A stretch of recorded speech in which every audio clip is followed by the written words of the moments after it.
Pastor Praveen పగడాల గారి మృతి ఇప్పుడైతే 2 తెలుగు రాష్ట్రాల్లో సంచలనం రేపింది. అసలు ఏం జరిగింది?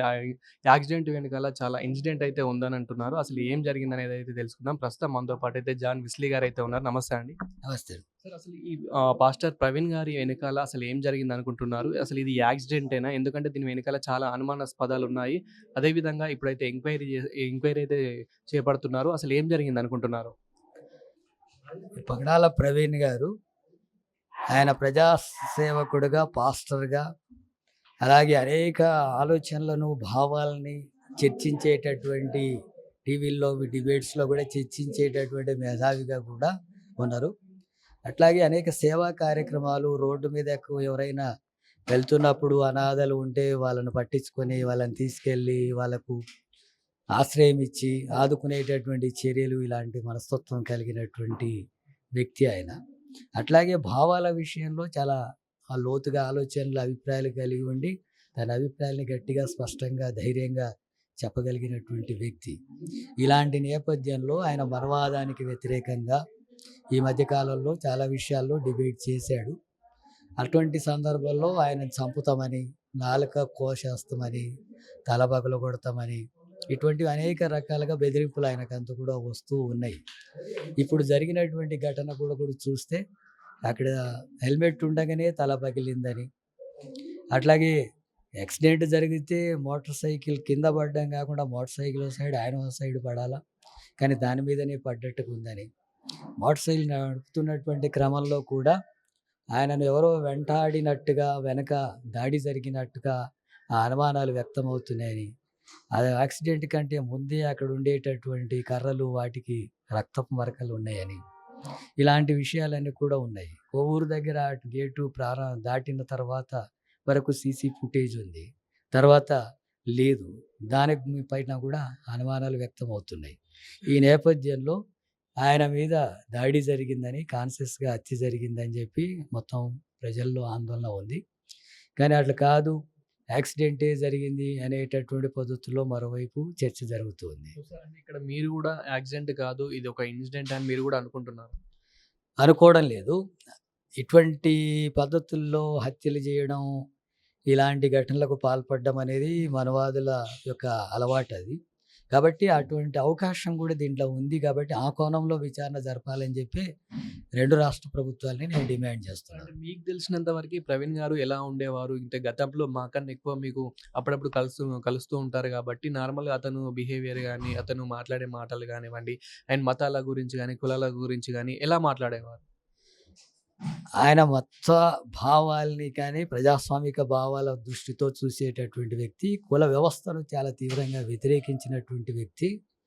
కుల భావాల్ని, కులతత్వాన్ని వ్యతిరేకించినటువంటి వ్యక్తి. అట్లాగే ఎదుటి వాళ్ళకు సేవ చేయాలా, సహకరించాలనేటటువంటి మనస్తత్వం ఉన్న వ్యక్తి. అట్లాగే కొన్ని మతోన్మాద చర్యలను ఆయన గట్టిగా, ధైర్యంగా వ్యతిరేకించగలిగినటువంటి స్వభావం కూడా ఉన్న వ్యక్తి. భయపడి ఏమో జరుగుతుంది అనే దాంతో అభిప్రాయాల్ని మార్చుకోగలిగినటువంటి వ్యక్తి కాదు. ధైర్యంగా అలాంటి అభిప్రాయాలు కొంచెము కించపరిచినట్టు మాట్లాడాడు. అసలలా మాట్లాడేది కాకపోతుండని జెప్పేసి ఇప్పుడు ఈ క్రమంలో కొన్ని డిబేట్‌లలో కొన్ని నిజానిజాలనేటివి బయటకొస్తున్నాయి. కొన్ని చిన్న చిన్న వీడియోలు గూడా బయటకొస్తున్నాయి. దీని మీద మీరేమంటారు? అంటే ఇలా కించపరచడం కరెక్ట్ కాదని జెప్పేసి. అంటే ఎవరిదైనా సరే, ఏ మతాన్నైనా సరే, అందులో ఉన్న లోపాల మీద చర్చిస్తే తప్పేం లేదు. కానీ వ్యంగ్యం చేయడము, కించపరచడం అనేది అది ఎవరు పాల్పడ్డా కరెక్ట్ కాదు. ఆ నేపథ్యంలో ఈయన మాట్లాడినటువంటివి ఆరోపణలో ఉన్నాయనేదైతే నేను ఇప్పటివరకు గమనించలేదు. అటువంటి విషయాలు ఏవైనా ఉంటే అవి వాస్తవాలు అయి ఉంటే అది సరైంది కాదని కూడా చెప్పొచ్చు.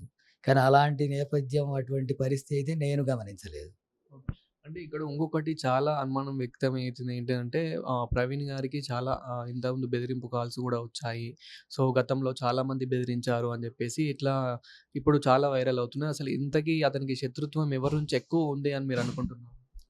నా దృష్టిలో అతని ప్రధానంగా కుల వ్యవస్థను వ్యతిరేకించడం గానీ, మనువాదాన్ని వ్యతిరేకించడం గానీ చేశాడు. ఆర్గ్యుమెంట్స్ కూడా చేశాడు.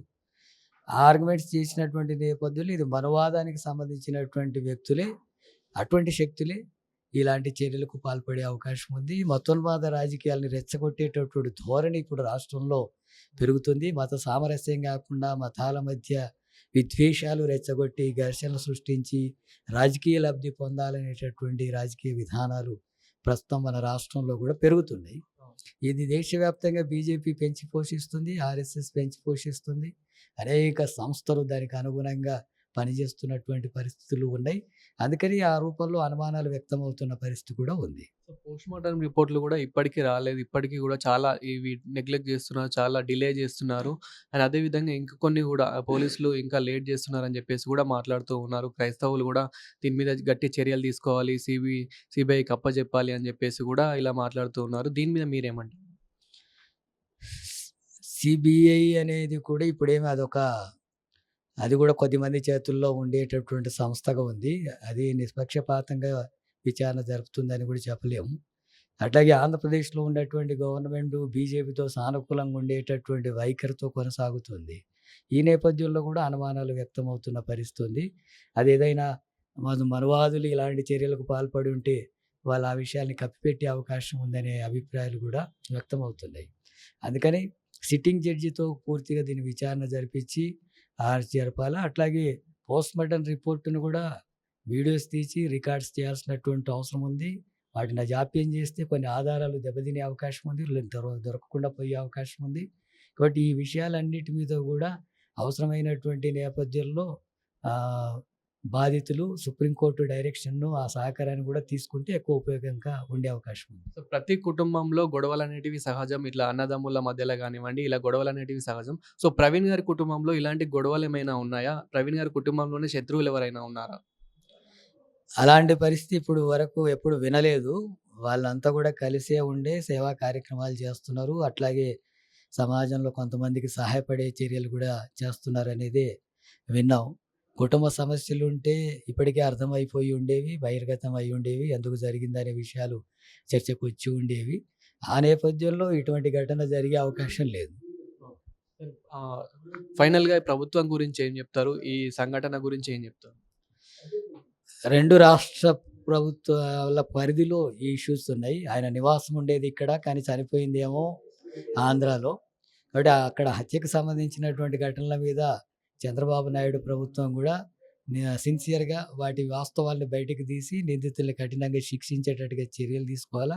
దాని మూలాలు తెలంగాణలో ఉండే అవకాశాలు ఉన్నాయి. వాళ్ళు ఇక్కడ నివాసం ఉంటున్నారు. ఇక్కడ వాళ్ళకి వ్యతిరేకత అంశాలు కొన్ని వాళ్ళ అభిప్రాయాలను బట్టి వచ్చినటువంటి సందర్భాలు ఉన్నాయని క్రైస్తవుల్లో గానీ, పాస్టర్‌లో గానీ ఆందోళన వ్యక్తమవుతుంది. ఆ నేపథ్యంలో తెలంగాణ ప్రభుత్వం కూడా వాటి మీద సరైనటువంటి దృష్టి పెట్టి సమగ్ర విచారణ జరిపి నిందితుల్ని కఠినంగా శిక్షించడానికి మన ప్రభుత్వం కూడా సహకరించాలా, చర్యలు తీసుకోవాలని కోరుతున్నాను. Thank you. ఓకే.